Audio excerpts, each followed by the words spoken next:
Class है उसमें हम सीक्वेंशियल लॉजिक परिपथ को देखने वाले हैं, लेकिन उसके पहले आपको कुछ एडिशनल जानकारी हम देते हैं, तभी आपको क्या है जो अनुक्रमिक लॉजिक परिपथ या सीक्वेंशियल लॉजिक सर्किट आपको क्या है समझ में आएंगे।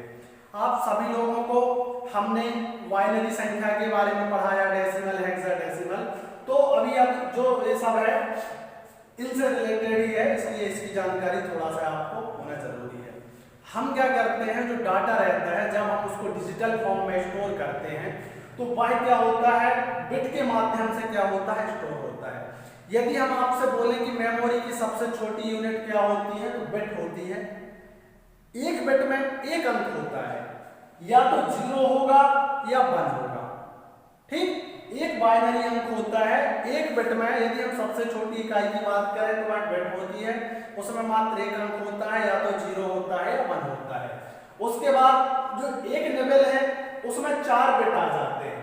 एक निबल में कितने बिट आ जाते हैं? 4 बिट आ जाते हैं। और एक बाइट की बात यदि हम करें तो इसमें कितने आ जाएंगे? 8 बिट आ जाएंगे, ठीक। या हम ये भी बोल सकते हैं कि दो क्या आ जाएंगे? निबल आ जाएंगे। दो क्या आ जाएंगे? निबल आ जाएंगे। आई बात समझ में, ठीक। उसके बाद आता है हमारा केबी। यदि हम 1 केबी की बात करें तो इसमें आते हैं 1024 बाइट्स, ठीक। केबी को अपन किलो बाइट भी बोलते हैं, ठीक।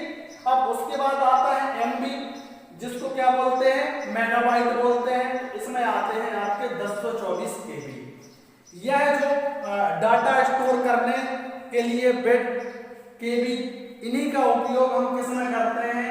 सीक्वेंशियल लॉजिक परिपथ है उसमें इनका उपयोग किया जाता है। इसके जो पहले की क्लास है उनमें हमने गेट को देखा और जो विभिन्न प्रकार के लॉजिक परिपथ हैं उनको देखा। जो आज की क्लास है उसमें हम कुछ और प्रकार के परिपथ होते हैं, लॉजिक परिपथ होते हैं, जैसे कि ये हमने लिखे हैं सीक्वेंशियल लॉजिक परिपथ या अनुक्रमिक लॉजिक परिपथ, इनको हमें देखना है। यह 3 प्रकार के होते हैं जिसमें फ्लिप फ्लॉप, रजिस्टर और काउंटर को शामिल किया जाता है। अब सीक्वेंशियल लॉजिक परिपथ क्या होते हैं उनको आपको समझना है।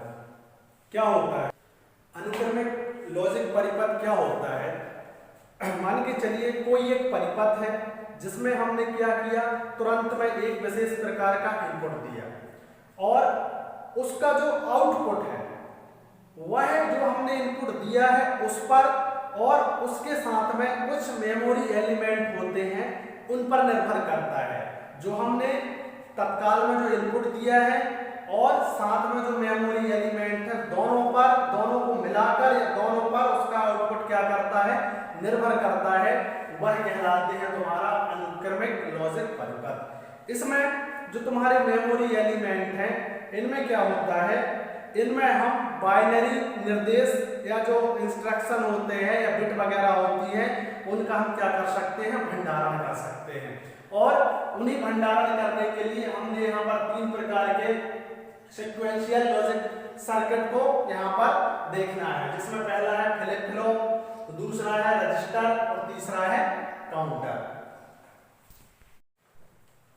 अब हम लोग सीक्वेंशियल लॉजिक परिपथ में फ्लिप फ्लॉप को देखने वाले हैं। क्या होता है फ्लिप फ्लॉप और यह किस प्रकार से कार्य करता है। सबसे पहले तो आप लोग ये समझें कि फ्लिप फ्लॉप होता क्या है। जो हमारा डिजिटल डाटा होता है उसको स्टोर करने के लिए हम फ्लिप फ्लॉप का यूज करते हैं। और जब मेमोरी का जो निर्माण हुआ उसके एक बेसिक एलिमेंट में फ्लिप फ्लॉप मतलब एक बेस आधार है कि मतलब मेमोरी के निर्माण में हमने किसका प्रयोग किया? फ्लिप फ्लॉप का। इसमें हम एक बिट डाटा को स्टोर कर सकते हैं। यदि इसकी हम बात करें तो यह एक सीक्वेंशियल लॉजिक परिपथ है जिसमें एक बिट सूचना को स्टोर करने के लिए हमें 2 स्टेबल्स का प्रयोग करना पड़ता है। और वह स्टेबल्स आप लोग जानते हैं कि वह 0 और 1 होता है। वह आउटपुट जब इसका हमको प्राप्त होता है तो वह एक निश्चित स्टेबल में प्राप्त होता है, या तो वो 0 में रहेगा या 1 में रहेगा। और वह तब तक परिवर्तित नहीं होता है जब तक कि हम उसको नया इनपुट देकर उसकी अवस्था को परिवर्तित ना करें। यदि आउटपुट आपका 0 है तो आउटपुट 0 में ही रहेगा जब तक कि आप उसको नया इनपुट नहीं देते हैं। यदि आप उसका नया इनपुट बदलकर 1 कर देते हैं तो वो आउटपुट क्या हो जाएगा, बदलकर 1 हो जाएगा। और इसमें हम 1 बिट तक सूचना का भंडारण कर सकते हैं और यह बिट सूचना के रूप में परिपथ में क्या हो जाती है, लॉक हो जाती है। जो बिट होती है, जो हम 1 बिट तक इसमें सूचना को जो बिट होती है वह एक सूचना के रूप में इसमें क्या हो जाती है, स्टोर हो जाती है। और स्टोर होने के बाद क्या हो जाती है, लॉक हो जाती है, मतलब वह बार बार क्या है, बदलती नहीं है। इस कारण से इस परिपथ को हम क्या बोलते हैं, लैच परिपथ बोलते हैं। क्या बोलते हैं, लैच परिपथ। यदि कभी आपको एग्जाम वगैरह में आ जाए कि लैच परिपथ किसको बोलते हैं तो वह फ्लिप फ्लॉप का ही दूसरा नाम क्या होता है, लैच परिपथ होता है। यदि हम फ्लिप फ्लॉप की बात करें तो यह सामान्यतः एक बेसिक मेमोरी एलिमेंट है, मतलब बिल्कुल बेसिक मेमोरी एलिमेंट है कि मेमोरी के निर्माण में फ्लिप फ्लॉप का उपयोग किया जाता है। और इसमें जो कुछ विशेष प्रकार के जैसे लैच हो गया, टॉगल हो गया, वाइस्टेबल, मल्टी वाइब्रेटर के नाम से भी क्या है, इसको जाना जाता है। जो फ्लिप फ्लॉप है वह एक बेसिक मेमोरी एलिमेंट है, मतलब मेमोरी के निर्माण में हम बेसिक रूप से क्या करते हैं, फ्लिप फ्लॉप का उपयोग करते हैं। और इसी नाम से और इसी कारण से हम इसको अन्य नाम से भी जानते हैं, जैसे कि लैच हो गया, टगल हो गया और बाइस्टेबल हो गया, मल्टी वाइब्रेटर हो गया। इसके नाम से भी क्या होता है, इसको जाना जाता है। जब हम फ्लिप फ्लॉप में एक या एक से अधिक इनपुट क्या करते हैं, फ्लिप फ्लॉप पर आरोपित करते हैं या प्रदान करते हैं, तो यह क्या करता है, सिग्नल की अवस्था को बदल देता है। हमने क्या किया, एक या एक से अधिक इनपुट जब इसमें आरोपित किए या दिए तो यह क्या कर देता है, सिग्नल की अवस्था को बदल देता है। और जब सिग्नल की अवस्था बदल जाएगी तो जो हमें आउटपुट प्रदान होगा वह भी क्या है, एक परिवर्तित या बदला हुआ आउटपुट प्राप्त होता है।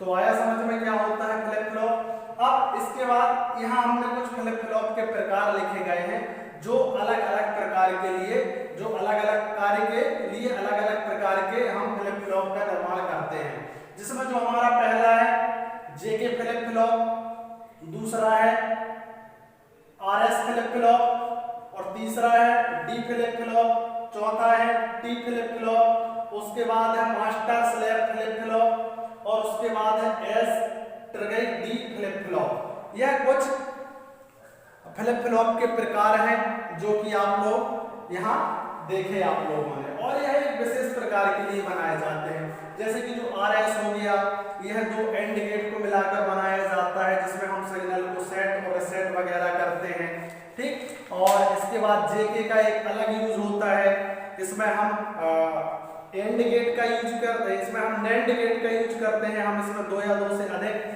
नैंड गेट का यूज करके हम इसको क्या करते हैं, बनाते हैं। जो आपका डी फ्लिप फ्लॉप हो गया, इसमें भी हम क्या करते हैं, नैंड गेट का यूज करके बनाते हैं। तो इस प्रकार से इनका सबका क्या किया जाता है, निर्माण किया जाता है। और जो अलग अलग हमको जिस प्रकार से आउटपुट या डाटा का संग्रहण करना रहता है उस प्रकार से हम क्या करते हैं, इनका उपयोग करते हैं। तो समझ में आया क्या होता है फ्लिप फ्लॉप। फ्लिप फ्लॉप के बाद जो हमारा अगला बिंदु है वह है रजिस्टर। रजिस्टर एक लॉजिक परिपथ ब्लॉक होता है जिसका यूज हम बाइनरी डाटा को संग्रह करने के लिए, स्थानांतरित करने के लिए हम रजिस्टर का उपयोग करते हैं। जो रजिस्टर का निर्माण है वह फ्लिप फ्लॉप की सहायता से होता है और अधिकांशतः इसमें हम जब रजिस्टर का निर्माण करते हैं डाटा को, डिजिटल डाटा को स्टोर करने के लिए, तो हम इसके निर्माण में डी फ्लिप फ्लॉप का क्या करते हैं, उपयोग करते हैं। जिसके कारण क्या होता है, जो डाटा का डिजिटल संग्रहण, जो डिजिटल डाटा का संग्रहण है वो क्या हो पाता है, संभव हो पाता है।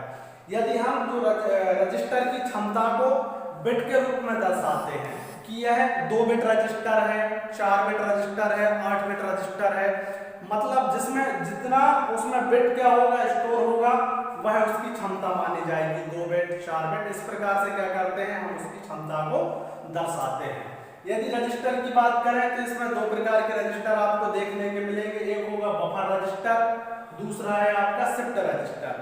ठीक, तो जो बफर रजिस्टर होता है यह क्या करता है, यह बाइनरी डाटा को अस्थायी रूप से क्या करता है, स्टोर करता है। जैसे आपने कंप्यूटर में देखा ना 2 प्रकार की मेमोरी होती है, एक स्थायी होती है, एक अस्थायी होती है।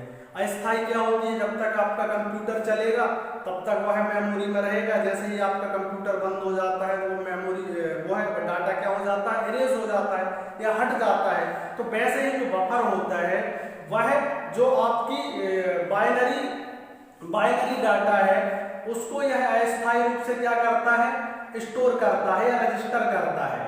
ठीक, और यह डी फ्लिप फ्लॉप से मिलकर क्या होता है, बना होता है।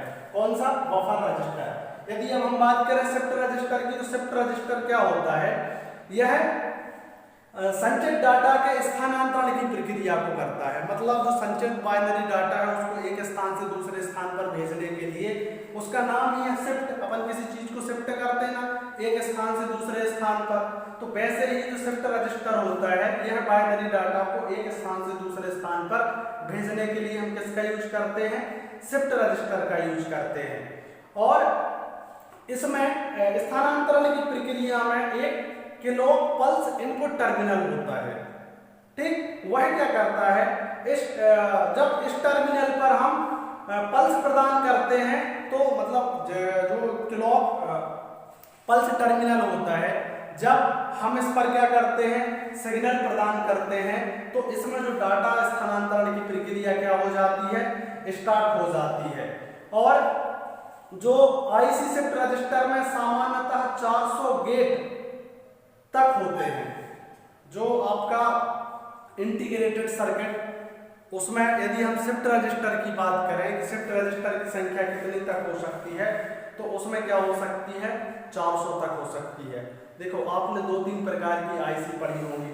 एक आपने पढ़ी होगी मीडियम स्केल इंटीग्रेशन, ठीक, और एक आपने पढ़ी होगी लार्ज स्केल इंटीग्रेशन। तो उनमें क्या होता है, जो रजिस्टर की संख्या है उनकी क्षमता के हिसाब से होगी। आई बात समझ में। ठीक, जो हमारा IC integrated circuit shift register होता है उसमें जो गेट्स की संख्या है, जो हमने गेट्स पढ़े थे उनकी संख्या 400 तक हो सकती है। किसकी बात कर रहे हैं हम, जो मीडियम स्केल जो आईसी होती है जिसको एमएसआई बोलते हैं। ठीक, उसमें हम क्या है 400 गेट तक का यूज करते हैं। और यदि हम इसकी बात करें तो यह जो शिफ्ट रजिस्टर है यह फ्लिप फ्लॉप से मिलकर बनता है। यदि हम बात करें तो फ्लिप फ्लॉप क्या हो गई, एक छोटी इकाई हो गई, रजिस्टर उससे क्या है थोड़ी सी बड़ी भंडारण यूनिट है। तो यह RS flip flop, JK flip flop, D flip flop पर क्या होता है, आधारित होता है। या हम यह भी बोल सकते हैं कि यह आरएस, जेके तथा डी फ्लिप फ्लॉप के निर्माण से मिलकर क्या होता है, शिफ्ट रजिस्टर बना होता है। सीक्वेंशियल लॉजिक परिपथ में जो हमारा तीसरा बिंदु है वह है काउंटर। काउंटर क्या होता है, यह एक विशेष प्रकार का शिफ्ट रजिस्टर होता है जो क्या करता है, अपने इनपुट सिग्नल पर पहुंचने वाली जो पल्स रहती हैं उनकी क्या करता है, गिनती करता है। और जो गिनती करता है वह एक सेंसर की मदद से करता है। जैसे आप लोगों के मोबाइल में सेंसर लगा होता है जो अपने आप कुछ कामों को कर लेता है, वैसे ही जो इसके इनपुट सिग्नल पर जो पल्स पहुंचती हैं उनकी क्या करता है, सेंसर की सहायता से क्या करता है, गिनती करता है।